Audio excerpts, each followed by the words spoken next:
Is that the cause? In this video, we'll be looking at primary cell and secondary cell. So these are those type of electrochemical cell. Uh, they are basically batteries. So when you talk about primary cell and secondary cell, you're talking about batteries. What are primary cells? Primary cells are those in which current is produced by an irreversible chemical change, and because of that they cannot be recharged once they are used up. That's the primary cell. And what are the examples of primary cell? Daniell cell, Leclanché cell, silver cell, alkaline cell, mercury cell. All these are examples of primary cells. You normally use primary cells to your wristwatch use primary cell, your your radio sometimes they are primary cell. Those tiger head batteries, they are primary cell that once you use them finish, you have to discard them because you cannot recharge them. Those are primary cell. Secondary cells are those in which current is produced by a reversible chemical reaction. So because of that, you can recharge them once they are used up. So take note of that. You also call them accumulators. You call secondary cells accumulators. So they can be recharged when you pass direct current through them. An example of secondary cell is lead accumulator. That's car batteries, the one you use in car batteries. The battery of your phone is a secondary cell. The battery of your laptop is a secondary cell. Then fuel cell, write this hydrogen fuel cell. Hydrogen fuel cell, write it as another example of secondary cell. Hydrogen fuel cell. Hydrogen fuel cell. Hydrogen fuel cell is another example of primary cell. Now, you have to look at the importance of cells in our society. Now we have electric vehicles that run on batteries, that once is used up, just stop by at a charging center, plug your car to the socket or the charger. For a few minutes your car is okay, and you are going again. So we have a lot of applications of these cells in our environment. The laptop battery, the phone batteries, and all of them, they are secondary cells. Then what are the difference between primary cell and secondary cell? Primary cell cannot be recharged.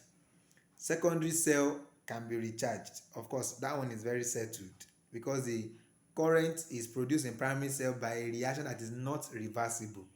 So recharging a battery is like reversing the reaction that is producing the battery. So it doesn't happen like that in primary cell, but it can happen in secondary cell. You can discharge a battery and recharge a battery. That's like reversible reaction. Then primary cell does not produce a steady current, whereas secondary cell produce steady current.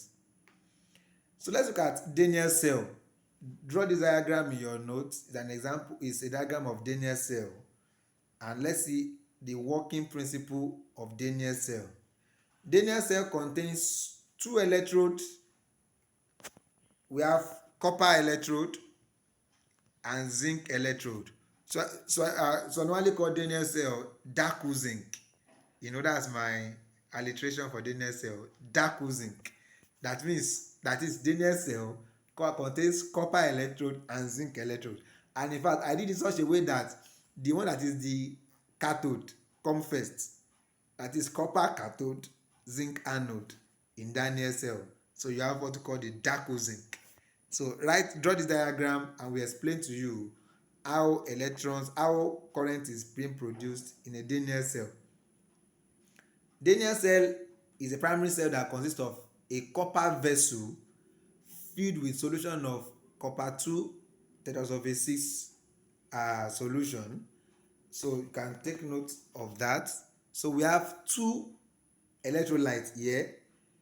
We have the first electrolyte, which is copper sulfate solution. This one, the one outside, So the one in ashes color, that's CuSO4 solution, and you can see a copper strip inside that particular solution, copper strip.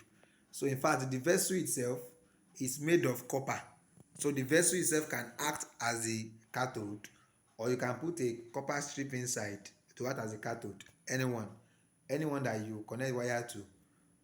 So take note of that. Then the second electrolyte there is zinc 2 sulfate 6 solution. You put that zinc 2 sulfate inside the porous pot. You can see this particular apparatus is a porous pot. That is, it can allow movement of ions, just like you have a porous disc.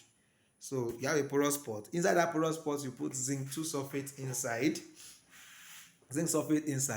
Then inside the zinc sulfate, you put a zinc rod.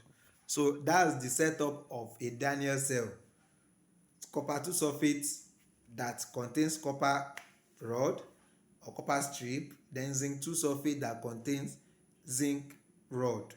The zinc sulfate and copper sulfate are separated by a porous disc or a porous pot. Take note of that. So what now happens inside a Daniell cell? Because the zinc is the anode, so the zinc produces 2 electrons. If you like, the zinc loses 2 electrons and become dissolved as zinc 2 ion according to this equation, right? So that those 2 electrons that was produced by zinc will travel to the cathode, that is to the copper vessel. You can see here in this diagram now, the vessel itself is made of copper, so it can act as a cathode. So that electron that was produced by zinc anode will travel to the copper cathode. Then when the electron gets there, it reduces the copper 2 ion inside the CuSO4 solution. So those copper 2 ion will reduce to ordinary copper metal, as you can see in this place. So the reaction occurring at the anode is that zinc is losing electron. The one at the cathode is that copper 2 ion is accepting electron to become discharged as ordinary copper. So the EMF of a Daniell cell at the initial stage, at the stage where is filled up, is 1.1 voltage. So the voltage reduces with time, and the battery, once the battery is fully discharged, you discard the battery because it's a primary cell. You cannot recharge it.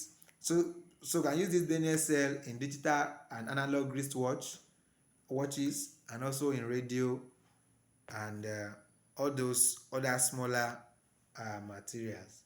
So the second type of primary cell that I will be discussing is the Leclanché cell. The Leclanché cell. I call the Leclanché cell Leca zinc. Why do I call it Leca zinc? Because it contains carbon and zinc as electrode. In fact, the way I normally arrange is that the cathode will be at the middle, the anode will be at the last, the name of the cell will start first. So I'm having a Leca zinc, just like I had a Dako zinc for Daniell cell. So here I'm having a Leca zinc for Leclanché cell, right? So this is the structure. This is a simplified structure of a Leclanché cell. So I want you to draw the structure in your notes very well, like this. Now, the anode, I've told you, is the zinc. The cathode is the carbon in this place. Then apart from that, you have MnO2. I'll tell you the function of the MnO2 in the Leclanché cell. Now, the electrolyte that we use is ammonium chloride electrolyte. Ammonium chloride electrolyte. That ammonium chloride electrolyte can either be in aqueous form or it can be in paste form. So the nature of the electrolyte determines the kind of Leclanché cell that you are using. If you use an aqueous ammonium chloride as your electrolyte, then you are going to have a wet Leclanché cell. If what you use is an aqueous solution of the ammonium chloride. But if you use ammonium chloride paste, you know how paste look like. Paste is like semi-solid. You know toothpaste. So you can make ammonium chloride to look like that. You call it ammonium chloride paste. So if you use ammonium chloride paste, what you are going to have is called dry Leclanché cell. Dry Leclanché cell. Dry Leclanché cell. So wet if you use ammonium chloride solution, dry Leclanché if you use the ammonium chloride paste. So this one is a wet Leclanché. Now you can see that what we use is a solution of ammonium chloride, but the other diagram is wet, is a dry Leclanché, because we use paste of ammonium chloride solution. So just do only the dry one. So like I said, at the anode of Leclanché cell is made of zinc rod, or the container itself is made of zinc, and the container can be made to act as the anode. The cathode is a carbon rod. Then ammonium chloride acts as electrolyte in a wet Leclanché cell to be solution. In a dry Leclanché cell is going to be a paste of ammonium chloride. So what happens inside the Leclanché cell? Let's peep into the mechanism of the Leclanché cell. At the anode, the zinc will lose 2 electrons and get dissolved as zinc ion. As you can see in this place, the zinc will lose 2 electrons and get dissolved as zinc ion. So the 2 electrons will travel to the cathode. Then at the cathode, the ammonium ion from ammonium chloride will accept the 2 electrons. When you accept the 2 electrons, the ammonium ion will reduce to ammonia gas and hydrogen gas. Take note of that. So the ammonium ion reduces to ammonia gas and hydrogen gas. So hydrogen gas has a tendency of sticking to the cathode. So to prevent the hydrogen gas from sticking to the cathode, we use MnO2. The word sticking means adhering. Adhering means sticking, attaching itself to the cathode. So to prevent hydrogen gas that was produced here from adhering or sticking to the cathode, that's a function of MnO2. So MnO2 is the one, that's manganese 4 oxide, is the one that will constantly be removing the hydrogen gas so that it doesn't get attached to the cathode, because if you get attached to the cathode, hydrogen gas is an insulator, it doesn't conduct, it will stop the reaction. So to prevent hydrogen gas from covering or adhering to the cathode, we use manganese 4 oxide to continually remove it. You call that process depolarization. So basically, the work of manganese 4 oxide in a Leclanché cell is to act as a depolarizer, removing hydrogen gas that want to stick or to adhere to the cathode. So the Leclanché cell is used in torches, in bicycle lamps, in radio, and because it's a primary cell, once used up, you cannot recharge it. So because of that, you have to throw it away once it is used up. So in my next video, I will discuss how lead accumulator, that's the only secondary cell I will discuss the mechanism before we bring the whole topic of electrochemical cell to a close. So ensure that you download the videos even before you watch, so that there will not be distraction as you are watching. So our next video will be talking about lead accumulators, the mechanism, how it works, the charging and recharging, the discharging and the recharging process of lead accumulator. God bless you.